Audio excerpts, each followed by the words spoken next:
Welcome back everyone. Welcome to civil service study practice set number 11 है। और इस test में हम प्रैक्टिस करेंगे पॉलिटी के प्रश्नों पर। ठीक है, कल का जो टेस्ट था उसमें भी पॉलिटी के प्रश्न थे, इसमें भी पॉलिटी के प्रश्न है। चलिए स्टार्ट करते हैं। इस टेस्ट सीरीज की प्लेलिस्ट बना रखी है, वहां पर आप टेस्ट नंबर 1 से लेकर 11 तक या जो भी नया टेस्ट आएगा वहां तक पहुंच सकते हैं। डिस्क्रिप्शन बॉक्स में लिंक है उसका।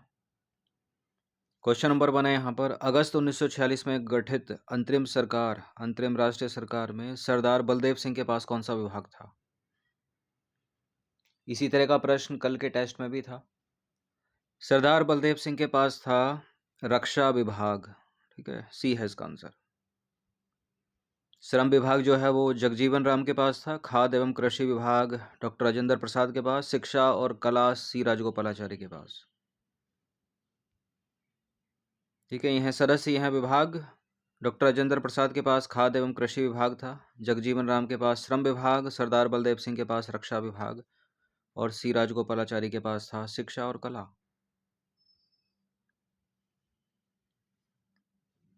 क्वेश्चन नंबर 2 पर आ जाइए। भारत के संविधान के भाग 18 में वर्णित जो आपातकालीन प्रावधान है निम्नलिखित में से किन अनुच्छेदों के अंतर्गत आते हैं?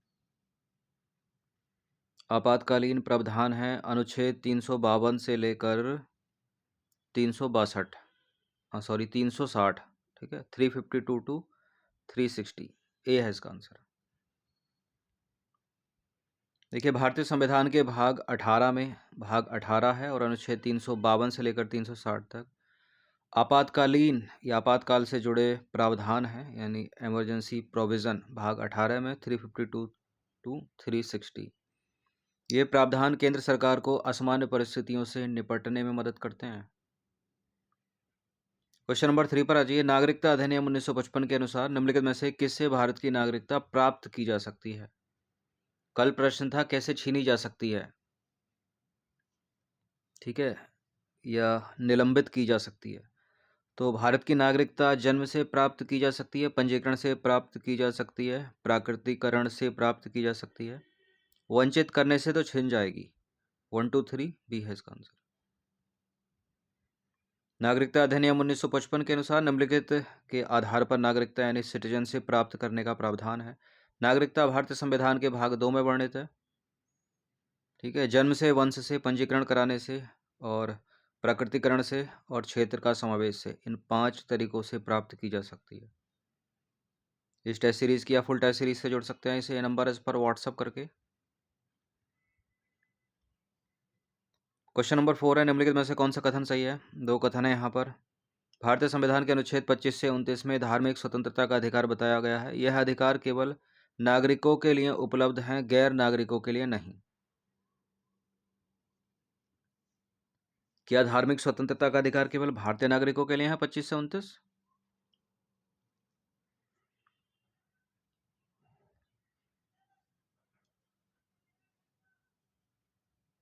देखिए, धार्मिक स्वतंत्रता का अधिकार है 25 से 28 में। ठीक है, और यह भारतीय नागरिकों और विदेशी दोनों के लिए उपलब्ध है। तो सही यहां पर पूछा है, कोई भी सही नहीं है इसमें।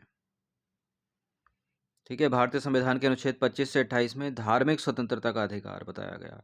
यह अधिकार नागरिकों और गैर नागरिकों दोनों के लिए उपलब्ध है। इस अधिकार के तहत प्रत्येक व्यक्ति को किसी भी धर्म को मानने, उसका पालन करने और उसका प्रचार करने का अधिकार है, आज़ादी है। ठीक है, मौलिक अधिकार ये भाग 3 में है आपके, और किसमें कौन सा है वो सब पता होना चाहिए। जैसे कि 14 से 18 में समानता का अधिकार है। ठीक है, 25 से 28 में धार्मिक स्वतंत्रता का अधिकार है, 23-24 में शोषण के विरुद्ध अधिकार है। इस तरह से याद रहना चाहिए।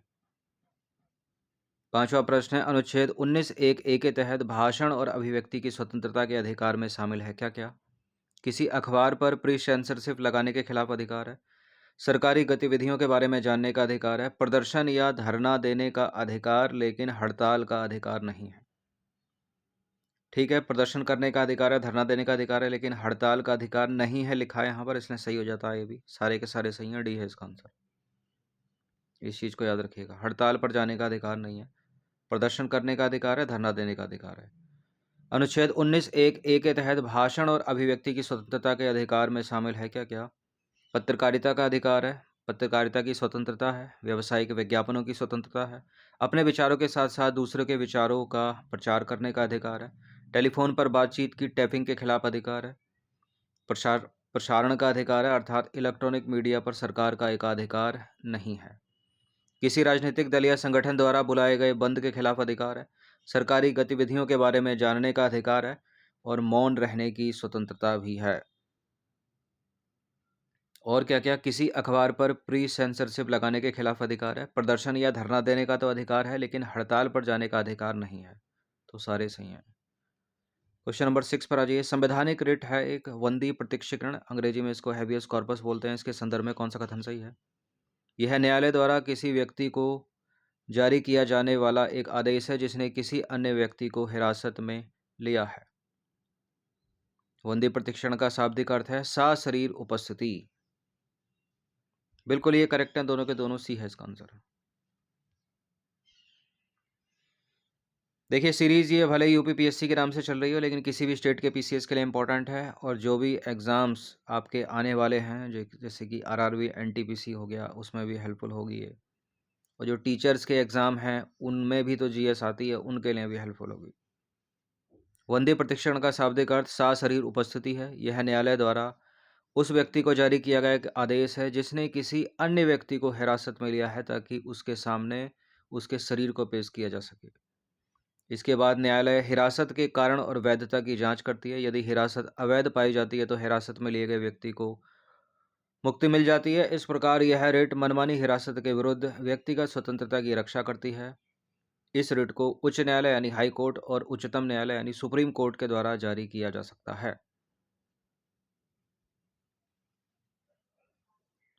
भारतीय संविधान के निम्नलिखित में से किस अनुच्छेद में निजता का अधिकार शामिल है, यानी राइट टू प्रिवेसी? निजता का अधिकार शामिल है अनुच्छेद 21 में। ए सी है इसका आंसर। भारतीय संविधान के अनुच्छेद 21 के तहत किसी व्यक्ति को कानून द्वारा स्थापित प्रक्रिया के बिना उसके जीवन या व्यक्तिगत आज़ादी से वंचित नहीं किया जा सकता। यह अधिकार नागरिकों और गैर नागरिकों दोनों को उपलब्ध है भारत में। अनुच्छेद 21 के तहत व्यक्तिगत स्वतंत्रता और जीवन की सुरक्षा सुनिश्चित की जाती है। इसके अलावा निजता का अधिकार भी इसी अनुच्छेद के तहत आता है, आर्टिकल 21। और अनुच्छेद 21 के तहत व्यक्तिगत स्वतंत्रता और जीवन की सुरक्षा सुनिश्चित करने के लिए ये अधिकार दिए गए हैं। क्या क्या? किसी भी व्यक्ति को कानून द्वारा स्थापित प्रक्रिया के बिना उसके जीवन या व्यक्तिगत आज़ादी से वंचित नहीं किया जा सकता। व्यक्तिगत डेटा के शोषण से सुरक्षा का अधिकार है। अकेले रहने और अपने निजी विकल्पों के बारे में निर्णय लेने का अधिकार है। भूल जाने का भी अधिकार है 21 में ही। भारत के संविधान का निम्नलिखित में से कौन सा भाग कल्याणकारी राज्य के मॉडल का वर्णन करता है? तो ये राज्य का नीति निर्देशक सिद्धांत भाग 4 में किसमें? बी है इसका आंसर। ठीक है, ये 4th का ए है, ये भाग 3 है, प्रस्तावना उद्देश्य का पहला ही है। देखिए कल्याणकारी राज्य सरकार की एक अवधारणा है जिसमें राज्य अपने नागरिकों की आर्थिक और सामाजिक भलाई के संरक्षण और संवर्धन में महत्वपूर्ण भूमिका निभाता है।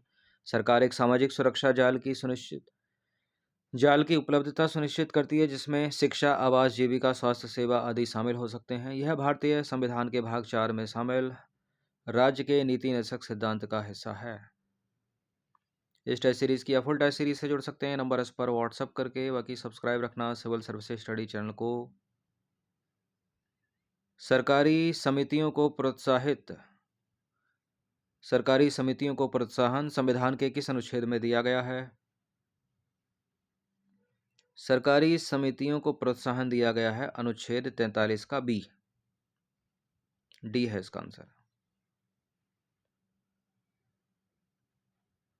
सहकारी समितियों को, ठीक है, सहकारी समितियों को बढ़ावा देने के लिए राज्य के नीति निर्देशक सिद्धांत के रूप में संविधान के भाग 4 में अनुच्छेद 43 बी जोड़ा गया।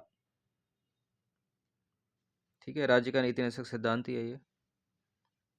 बी मतलब क्लॉज में, ताकि बाद में जोड़ा गया।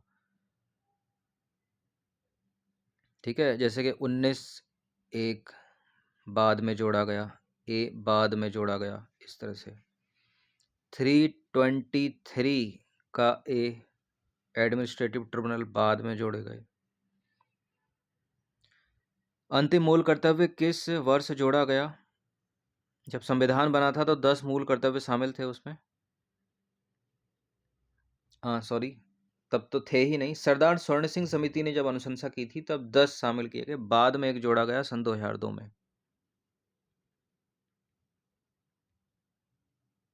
पहले तो राज्य के नीति निदेशक सिद्धांत ही थे। देखिए सरदार स्वर्ण सिंह समिति की अनुशंसा पर 42वें संविधान संशोधन 1976 के द्वारा 10 मूल कर्तव्य अनुच्छेद 51 ए में जोड़े गए। ठीक है, 51 का बनाया ये या ए बनाया, उसमें भी 51 एक ए में, बी में, सी में, डी में। ठीक है, अंतिम मूल कर्तव्य जो कि 51 एक का के मतलब जो 11वां हुआ वो क्या है, 6 से 14 वर्ष की आयु के बीच अपने बच्चों को शिक्षा का अधिकार प्रदान करना। ये बाद में जोड़ा गया और ये जोड़ा गया मूल कर्तव्य 86वें संविधान संशोधन अधिनियम 2002 में। याद रखना इसको। मंत्रिपरिषद के विरुद्ध अविश्वास प्रस्ताव पेश करने के लिए कितने लोकसभा सदस्यों की आवश्यकता होती है? 50, 100, 150, 250? क्या है इसका आंसर? इसका आंसर है 50। देखिए संविधान के अनुच्छेद 75 में कहा गया है कि मंत्रिपरिषद जो है सामूहिक रूप से लोकसभा के प्रति उत्तरदायी होती है। इंपॉर्टेंट है, कई बार प्रश्न बना इस पर। इसका मतलब है कि मंत्रालय तब तक पद पर बना रहता है जब तक उसे लोकसभा के अधिकांश सदस्यों का विश्वास प्राप्त है। लोकसभा अविश्वास प्रस्ताव पारित करके मंत्रिपरिषद को पद से हटा सकती है और इस प्रस्ताव को स्वीकार करने के लिए 50 सदस्यों के समर्थन की आवश्यकता है। निम्नलिखित में से कौन भारत के राष्ट्रपति के निर्वाचन में भाग नहीं लेता है, पूछ रहा है। राज्यसभा के निर्वाचित सदस्य, राज्यसभा के निर्वाचित सदस्य, मनोनीत सदस्य, मनोनीत सदस्य। देखिए राष्ट्रपति के निर्वाचन में मनोनीत सदस्य भाग नहीं लेते हैं, कोई भी हो चाहे वो। इलेक्टेड मेंबर भाग लेते हैं। ठीक है, भाग कौन लेगा? राज्यसभा के निर्वाचित सदस्य भाग लेंगे, विधानसभा के निर्वाचित सदस्य भाग लेंगे। अपने को नहीं बताना है तो दूसरा चौथा बी है इसका आंसर। राष्ट्रपति का चुनाव जो है वो प्रत्यक्ष रूप से जनता द्वारा नहीं बल्कि निर्वाचक मंडल के सदस्यों द्वारा किया जाता है, जिसमें शामिल है संसद के दोनों सदनों के निर्वाचित सदस्य यानी लोकसभा और राज्यसभा के निर्वाचित सदस्य, राज्यों की विधानसभाओं के निर्वाचित सदस्य, केंद्र शासित प्रदेश दिल्ली और पुडुचेरी की विधानसभाओं के निर्वाचित सदस्य। ये तीनों याद रखिएगा।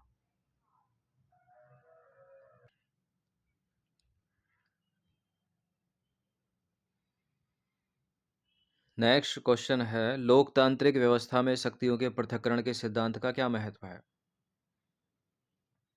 शक्तियों के पृथक्करण के सिद्धांत का महत्व है, यह सरकार की विभिन्न शाखाओं के बीच जिम्मेदारियों का स्पष्ट विभाजन सुनिश्चित करता है, जैसे कि कार्यपालिका, न्यायपालिका और विधायिका। लोकतांत्रिक व्यवस्था में शक्तियों के पृथक्करण का सिद्धांत महत्वपूर्ण है क्योंकि यह सरकार की तीनों शाखाओं कार्यपालिका, विधायिका और न्यायपालिका के बीच जिम्मेदारियों का स्पष्ट विभाजन सुनिश्चित करता है। यह पृथक्करण शक्ति के दुरुपयोग को रोकने में मदद करता है और जांच और संतुलन की प्रणाली को बढ़ावा देता है। तो विकल्प ए करेक्ट हो गया।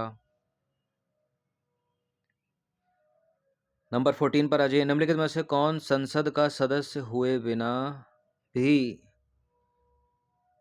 संसद के किसी भी सदन की कार्यवाही में भाग ले सकता है?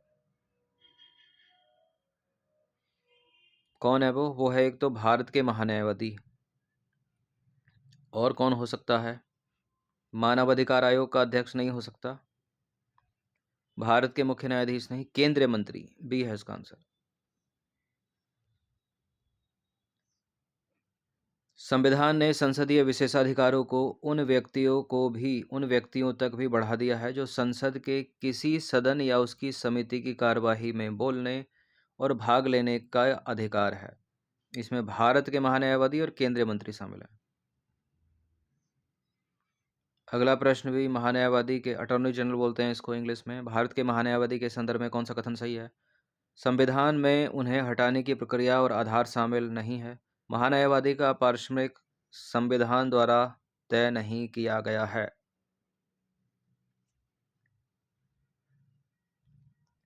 देखिए बिल्कुल ये करेक्ट है, दोनों के दोनों स्टेटमेंट संविधान द्वारा नहीं तय किया गया है। राष्ट्रपति जो चाहेगा वही पारिश्रमिक मिलेगा उनको। महान्यायवादी यानी एजी अटॉर्नी जनरल की नियुक्ति राष्ट्रपति द्वारा की जाती है। राष्ट्रपति के प्रसाद मंत्री होते हैं ये। वह ऐसा व्यक्ति होना चाहिए जो उच्चतम न्यायालय यानी सुप्रीम कोर्ट का जज नियुक्त होने का योग्य हो। महान्यायवादी किसी को बनना है तो महान्यायवादी के कार्यालय का कार्यकाल संविधान द्वारा निर्धारित नहीं किया गया है। इसके अलावा संविधान में उन्हें हटाने की प्रक्रिया और आधार भी शामिल नहीं है। वो राष्ट्रपति के प्रसाद पर्यंत अपने पद पर बने रहते हैं और राष्ट्रपति को अपना इस्तीफा सौंपकर अपना पद छोड़ देते हैं। महान्यायवादी का पारिश्रमिक संविधान द्वारा तय नहीं किया गया है। उन्हें वह पारिश्रमिक प्राप्त होता है जो राष्ट्रपति द्वारा निर्धारित किया गया हो। क्लियर? महान्यायवादी पर अक्सर प्रश्न बनते हैं एग्जाम्स में। नंबर 16 अब CAG पर आ जाइए। भारत के नियंत्रक एवं महालेखा परीक्षक का कार्यकाल होता है 62 तो नहीं 65 वर्ष की आयु। और अवधि कितनी है? 5 वर्ष की या 6 वर्ष की? 65 वर्ष की आयु और 6 वर्ष की अवधि। तो ए है इसका आंसर। इनमें से जो भी पहले पूरा होने तक अपने पद पर बने रहते हैं वो। नियंत्रक एवं महालेखा परीक्षक 6 वर्ष की अवधि और 65 वर्ष की आयु तक जो भी पहले हो पद पर बने रहते हैं वो, और राष्ट्रपति को त्यागपत्र संबोधित करके किसी भी समय अपने पद से इस्तीफा दे सकते हैं। उन्हें भी राष्ट्रपति द्वारा सुप्रीम कोर्ट के जज के समान आधारों व उसी प्रक्रिया के माध्यम से हटाया जा सकता है। 17वां प्रश्न है, निम्नलिखित में से कौन सा अनुच्छेद निर्वाचन क्षेत्रों के लिए परिसीमन आयोग का प्रावधान करता है? निर्वाचन क्षेत्रों के लिए परिसीमन आयोग का प्रावधान करता है अनुच्छेद 82 और अनुच्छेद 70, यानी ए है इसका आंसर। भारत के संविधान के अनुच्छेद 82 और 170 ऐसे प्राधिकारी द्वारा जनगणना के आधार पर प्रत्येक राज्य को प्रादेशिक निर्वाचन क्षेत्रों में विभाजित करने और ऐसे तरीके से विभाजित करने का प्रावधान करते हैं जैसा कि संसद कानून द्वारा निर्धारित कर सकती है। आर्टिकल 82 और 170। निम्नलिखित में से लोकसभा का कोरम किससे पूरा होता है? लोकसभा का कोरम या गणपूर्ति ये पूरी होगी पीठासीन अधिकारी सहित, छोड़कर नहीं, पीठासीन अधिकारी सहित कुल सदस्यता का 1/10। ए है इसका आंसर। देखिए, कोरम या गणपूर्ति जो है किसी भी कार्य को करने से पहले सदन में उपस्थित होने के लिए आवश्यक न्यूनतम सदस्यों की संख्या है। यह सदन के कुल सदस्यों पीठासीन अधिकारी सहित का 10वां हिस्सा है। यदि सदन की बैठक के दौरान कोरम नहीं है यानी गणपूर्ति नहीं है तो पीठासीन अधिकारी का यह कर्तव्य है कि वह सदन को स्थगित कर दे या कोरम पूरा होने तक बैठक को निलंबित कर दे।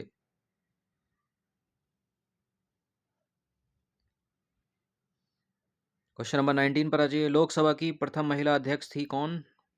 लोकसभा की प्रथम महिला अध्यक्ष थी मीरा कुमार। देखिए, मीरा कुमार ने लोकसभा में इतिहास रचा जब उन्हें वर्ष 2009 में सर्वसम्मति से अध्यक्ष चुना गया और वह उच्च संवैधानिक पदों में से एक पर आसीन होने वाली पहली महिला बन गईं। क्वेश्चन नंबर 20 अंतिम प्रश्न है, निम्नलिखित में से किस वर्ष में पहली बार राज्यसभा का गठन किया गया था? 1952 में। बी है इसका आंसर। राज्यसभा पहली बार 1952 में गठित एक स्थायी सदन है, अर्थात इसका विघटन नहीं होता। हालांकि इसके 1/3 सदस्य हर दूसरे वर्ष सेवानिवृत्त हो जाते हैं। ठीक है, उनकी सीटें जो हैं हर तीसरे वर्ष की शुरुआत में नए चुनाव और राष्ट्रपति नामांकन से भरी जाती हैं।